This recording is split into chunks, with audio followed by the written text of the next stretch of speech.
Andrews here, and today I'm back with another rapid fire video where I talk about iconic albums or historic albums or albums that are very nostalgic and personal to me, you know, inspirational. And today I'm going to be talking to you guys about Dio's album, The Last in Line. And why I wanted to talk about this album is because people might think I'm a little crazy, but I feel like this is Dio's best album in my opinion. I feel like here's a nice little layout of the whole thing, a nice wraparound cover. I like that. But like I said, like, people might think I'm a little crazy because I think this is the best album over Holy Diver. But I just feel like this album is jam-packed, kick-ass from, you know, first song to the last song. And there's so much to them. I just really enjoy it. I just have it, you know, above Holy Diver, and people might think it's crazy, but that's how I feel. And, you know, I'm going to explain why I feel that way. That's right. And we're going to jump off into the opening track, We Rock. This is signature Dio. I enjoy the energy coming forth, the agile riffs, rapid drums, especially that snare from Vinny Appice.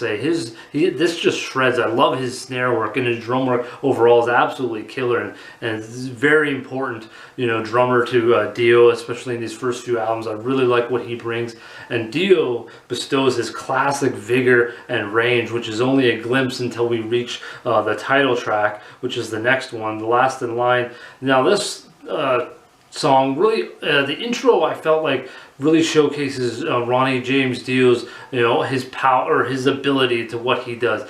The potency that he has to alter a song drastically from soothing and serenading in this intro to the Last in Line, then, you know, sliding into this mighty lion's roar. The emotions that he can project are uncanny, and what he's able to do. And I love the power chords in this. They just sing along with Dio so well, and the great lyrics. And I really felt like something so simple can accentuate the chords, and that's what really happens in this song here. That's what was really heard within The Last in Line. I felt like there's just these little simple aspects that do so much to help one another. And I felt like the keyboards and bass were also another pivotal part. I felt like they really illuminated the chorus as well, giving, you know, a nice backdrop, a nice elevation in that. So you can sort of see where I'm going with this. There's just so much depth into these songs, but you don't really pick up on it too much, and it's just these subtleties a lot of the time outside of the hooks. And I think you really pick that up on We Rock, and then into the title track here,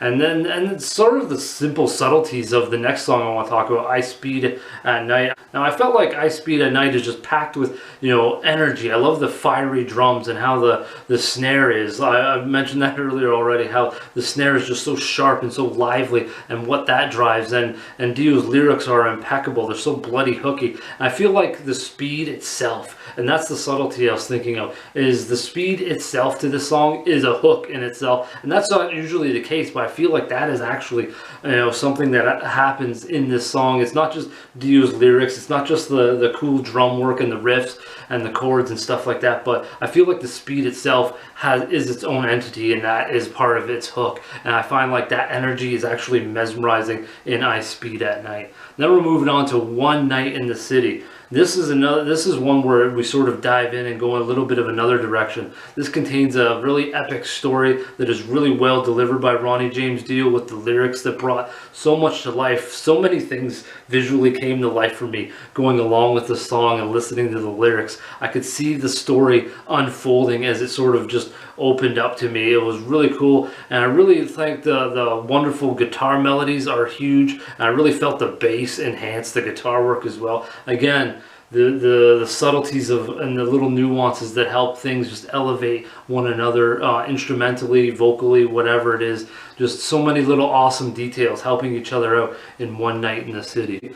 This next one is Evil Eyes. Now this one I felt like was kind of important placement, because now we're building the energy back up for the second half, coming off of One Night in the City, which is a little slower and methodical. And Evil Eyes, you know, builds that energy back up as we want to like sort of elevate ourselves towards the end of the album. And I felt like that, you know, this energy that builds up is really awesome. And the guitars and vocals are sharp as Evil Eyes, peering out of the blackness, but not quite as sharp as the solo. I felt like the solo was an entity in itself and sort of lended itself to the title of the song Evil Eyes. I just thought there was so much to this song, so many little nuances that you actually pick up on the more you let it hear it over and over again. And again, it's sort of, you're thinking it's simple, but there's actually a lot going on. I really like that about Evil Eyes.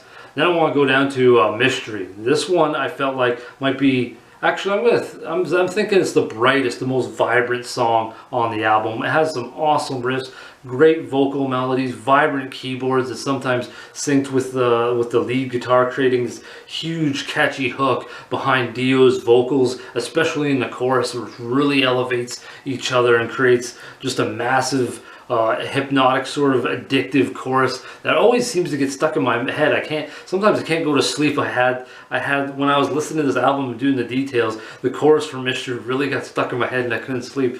But that's a really good job of making something grab the listener, that's for sure. I really loved the metaphorical lyrics to this one. Such fantastical imagery, and Dio really, the subtleties in what he does and how he delivers the lyrics, I really felt elevated them to a whole nother level. And I'd have to say, I think the lyrics in Mystery are some of my favorite Dio lyrics of all time. They just capture so much in them, and the way he delivers them brings them so much to life. Now we're on to the last song, the last song on the album, Egypt, The Chains Are On. Now this delivered a great visual for me. It really plunged me back in time, and I felt like the build of this track really resembled the theme, the concept of it, how the slaves worked arduously and the music was methodical and passive. They really united. I really like how the concept felt this way, and then the music sort of connected with it very, very well. I thought they went really hand in hand. It really did have a sad tone to it, this track,